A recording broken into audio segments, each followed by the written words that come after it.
Hello दोस्तों, आज मैं पुनः एक वीडियो लेकर आया हूँ जो कि बहुत ज़्यादा हेल्पफुल है। उन सभी लड़कों के लिए हेल्पफुल है जो एग्ज़ाम देने वाले बच्चे हैं, उनके लिए ये वीडियो बहुत हेल्पफुल है। हेल्पफुल क्या है, अभी आपको पता चलेगा। इस वीडियो के माध्यम से आप जो लड़के नहीं पढ़ते हैं वो भी पढ़ने लगेंगे। तो हमारा पूरा कोशिश रहेगा इस वीडियो से उन सभी बच्चों में एकाग्रता आए और वो हमारी हर ये वीडियो बनाने की जो मुहिम है वो सक्सेसफुल हो सके। तो चलिए हम शुरू करते हैं। हमारा वीडियो बनाने का सबसे बड़ा मुद्दा यही है कि एग्ज़ाम के समय लड़कों को कैसे रिएक्ट करना है। तो चलिए ध्यान देते हैं अब हर एक बात पर। तो सर्वप्रथम एक बात ये है कि एग्ज़ाम का टेंशन पढ़ाई करने वाले बच्चों के लिए सबसे बड़ा टेंशन होता है। पढ़ाई करने वाले बच्चों के लिए सबसे बड़ा टेंशन होता है। जब परीक्षा नज़दीक होती है, जब परीक्षा लड़कों की नज़दीक होती है, तब टेंशन में ना तो खाने का मन लगता है, ना ही कुछ दूसरे काम में मन लगता है। बस यही टेंशन रहता है कि हमको कुछ याद नहीं, हमको ये याद नहीं है, हम क्या करेंगे, परीक्षा में क्या लिखेंगे। तो टेंशन लेने वाली बात नहीं है, धैर्य से काम लीजिए, सब हो जाएगा। जब पढ़ाई करने के लिए आप टेबल या चेयर हो गया, जो भी है बैठने वाली चीज़, उस पर आप बैठते हैं तो लड़कों को क्या होता है कि 10 मिनट तो अच्छा चलेगा, 10 मिनट के बाद उनका मन इधर उधर भागने लगेगा, पढ़ाई करने का मन ही नहीं करेगा। दूसरी नंबर बात, जब वो पढ़ते हैं अगर रात को तो उनको नींद आने लगती है। इन सब का इलाज है, इन सब का इलाज एक ही है, नियमावली बना लो। तो नियमावली कैसे बनाएंगे, तो हम आज आपको कुछ टिप्स देंगे। उस टिप्स के माध्यम से आप आसानी से पढ़ाई कर सकते हैं, कोई प्रॉब्लम नहीं होगी। जो भी आपके अंदर जो भी ये एक्टिविटी खराब हुए है वो सब सही हो जाएगा। चलिए, हाँ, एक और बात, आजकल के समय में क्या है कि सभी लोग अपना अधिकतर समय स्मार्टफोन इत्यादि में गुजार रहे हैं। तो खास करके देखा जाए कि स्कूल में पढ़ने वाले बच्चों को स्मार्टफोन का बहुत ज़्यादा यूज कराया जा रहा है। तो जिसकी वजह से वो पढ़ाई का अधिकतर समय इसमें बर्बाद कर देते हैं। अच्छी बात है कि पढ़ाई कर रहे हैं मोबाइल से, लेकिन मोबाइल पढ़ाई करने के बावजूद उनका अधिकतर समय कुछ अनैतिक चीज़ें करने में उनका अधिक समय लग जा रहा है, जिससे उनका पढ़ाई से मन भटक जाता है। हमारा खैर मेरा यह स्मार्टफोन की बुराई करने का कोई इरादा नहीं है, बल्कि पढ़ाई में इसके इस्तेमाल करने के बारे में आपको आगे बताने वाला हूँ, जिससे कि आप इसी स्मार्टफोन का अच्छे तरीके से इस्तेमाल करके अपने एग्जाम में अच्छा परफॉर्मेंस कर सकते हैं, यहाँ तक कि आप टॉपर भी बन सकते हैं। तो चलिए हम अपना पहला टिप्स बताते हैं कि पहला टिप्स क्या है। प्रथम टिप्स है, पढ़ाई करने के लिए एक टाइम टेबल बनाइए। पढ़ाई करने के लिए आप एक टाइम टेबल बनाइए। आप भले ही टाइम टेबल को ज़्यादा महत्व न दें, लेकिन यह बात गांठ बांध दीजिए कि बिना एक अच्छी टाइम टेबल के आप की तैयारी अच्छी नहीं हो सकती। पढ़ने का टाइम टेबल कैसे बनाएं, इसके बारे में हम आपको बता रहे हैं। इससे क्या होगा कि आप हर विषय पर ध्यान देने का मौका आपको मिलेगा और कमजोर विषय पर इसके अनुसार समय देकर उससे मजबूत किया जा सकता है। टाइम टेबल बना लेंगे तो उसमें हर एक विषय का अलग समय रहेगा। हर एक विषय का जब अलग समय रहेगा तो आप हर एक विषय में एक अलग टाइम दे सकते हैं। क्या लड़के करते हैं कि जब टाइम टेबल नहीं बनाए रहते हैं तो अभी गणित पढ़ते पढ़ते पढ़ते 5 मिनट के बाद उनका मन, अरे अरे अरे हम हिंदी में कमजोर है, अरे अरे अरे हम इंग्लिश में कमजोर है, हम विज्ञान में कमजोर है, उनका 10 जगह मन भटकेगा। तो उससे क्या होगा कि आपकी अच्छी पढ़ाई नहीं हो सकती है। तो आप एक अगर टाइम टेबल बनाए हैं कि नहीं हमको 1 बजे से 2 बजे तक गणित पढ़ना है, 2 से 3 ये पढ़ना है, 2 से 3, मतलब कि हर एक सब्जेक्ट के लिए अलग समय बनाए हैं, तो आपकी तैयारी अच्छी चल सकती है। यहाँ तक कि आप अपने स्कूल, प्रदेश, जिला जितने भी हैं, जहाँ चाहें अगर अच्छे से पढ़ाई करके तो टॉप कर सकते हैं। तो पहला हमारा टिप्स यही था कि आप टाइम टेबल बनाइए कि हमको कितने समय में कौन सा सब्जेक्ट पढ़ना है। ठीक है, कुल मिलाकर कहें तो टाइम टेबल एक आधार है जिसको आप फॉलो करके आप अपने एग्जाम में सबसे अच्छा परफॉर्मेंस कर सकते हैं। दूसरा क्या, पूरे सिलेबस की जानकारी रखें। दूसरा टिप्स हमारा यही है, बहुत इंपॉर्टेंट, सबसे इंपॉर्टेंट है एग्जाम के लिए, कि अपने सिलेबस की जानकारी को अच्छे तरीके से आप अपने दिमाग में रखिए कि हमको क्या पढ़ना है सिलेबस। ठीक, पढ़ाई शुरू करने से पहले बोर्ड एग्जाम का सिलेबस जरूर रखें। इसके जरिए आप अपने स्ट्रॉन्ग और वीक सब्जेक्ट में सबका समय डिवाइड कर सकते हैं।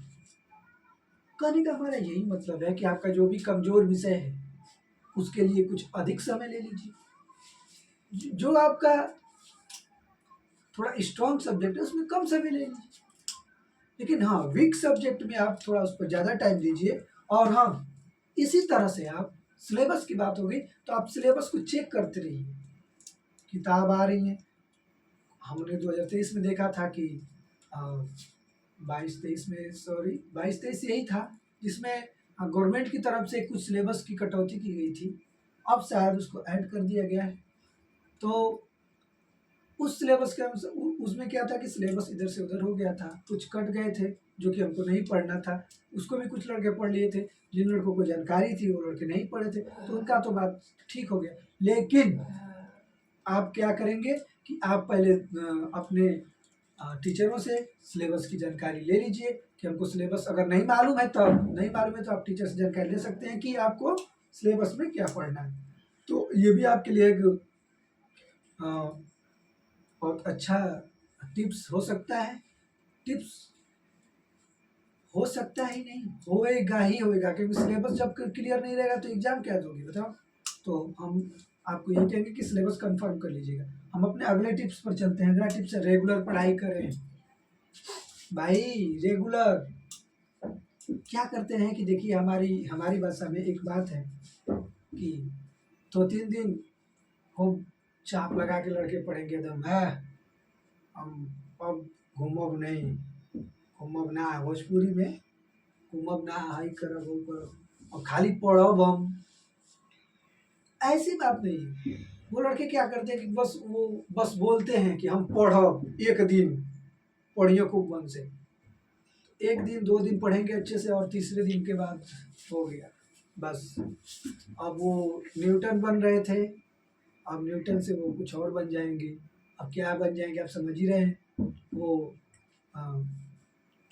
घुमक्कड़, न्यूटन वैज्ञानिक से घुमक्कड़ वैज्ञानिक बन जाएंगे 2 मिनट में। क्या करेंगे कि एक दिन खूब अच्छे से पढ़ेंगे, दिखाएंगे हम पढ़ लिए, अगला दिन भी पढ़ सकते हैं, तीसरे दिन तो उनको हटना ही हटना है, रेगुलर नहीं पढ़ेंगे भाई। तो रेगुलर बहुत जरूरी है, रेगुलरिटी। लड़कों में यही कमजोरी है, लड़के कोई पहले तो जितने भी लड़के कोचिंग पढ़ते हो क्या करते हैं, पढ़ के कोचिंग एक आधार समझ लीजिए कि आधार है, कुछ नहीं। कोचिंग आपको कोच कर रहा है, आपको दिखा रहा है रास्ता कैसे आपको पढ़ना है, और जो भी आपका स्कूल में कंफर्म नहीं हो पा रहा है उसको कंफर्म करा देता है कोचिंग का मास्टर।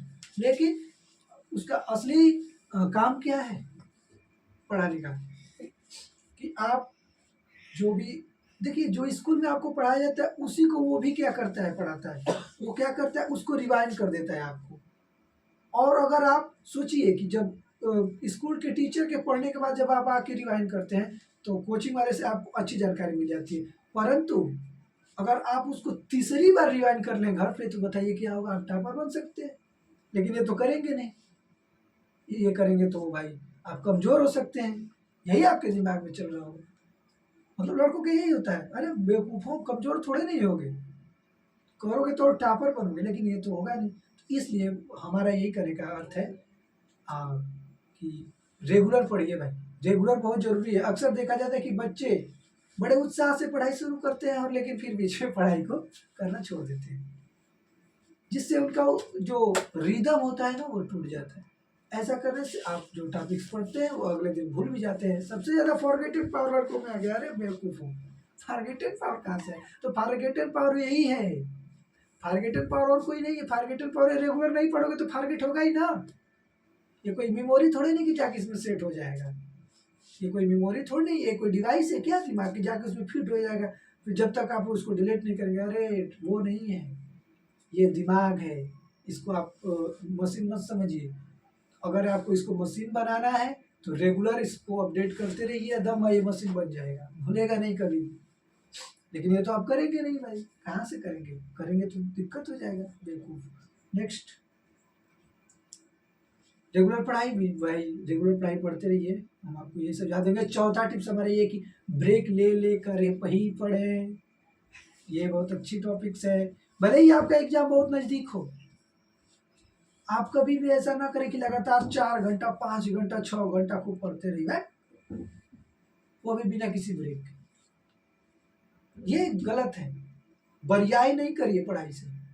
उसको ये नहीं कि हमको पढ़ना है 5 घंटा 6 घंटा है, 6 घंटा 5 घंटा क्या होता है 6 घंटा 5 घंटा। अगर नहीं, देखिए इस दबाव बिल्कुल मत डालिए कि नहीं हमको 4 घंटा पढ़ना ही पढ़ना है, 6 घंटा पढ़ना नहीं।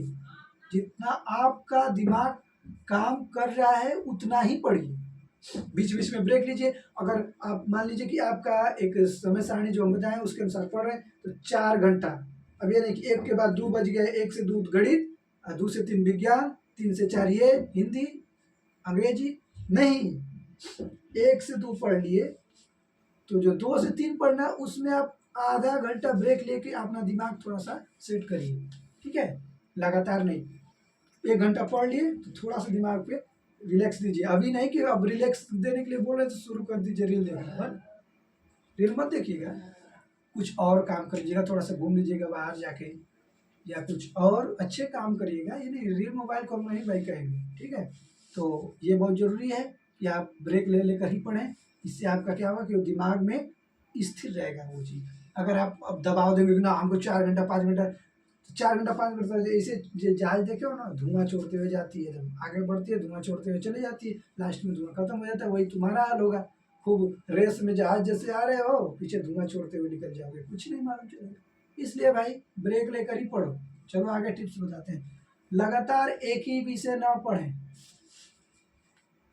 हम तो आपको पहले ही टिप्स बता दिए थे, लेकिन ये क्या है हमारा अगला टिप्स, जो 5वां टिप्स है वो कह रहा है कि लगातार एक ही विषय ना पढ़ें।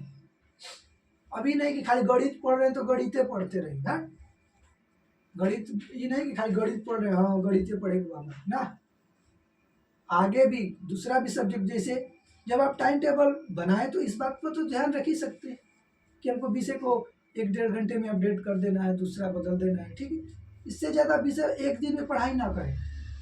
इसके अलावा आप इस बात का भी ध्यान रख सकते हैं कि आप एक हार्ड सब्जेक्ट के बाद इसी सब्जेक्ट को पढ़ें, फिर इसके बाद हार्ड सब्जेक्ट की पढ़ाई करें, इससे आपको इंटरेस्ट भी बना रहेगा। ओके, ठीक, तो धन्यवाद, हम अगला वीडियो नेक्स्ट बनाएंगे।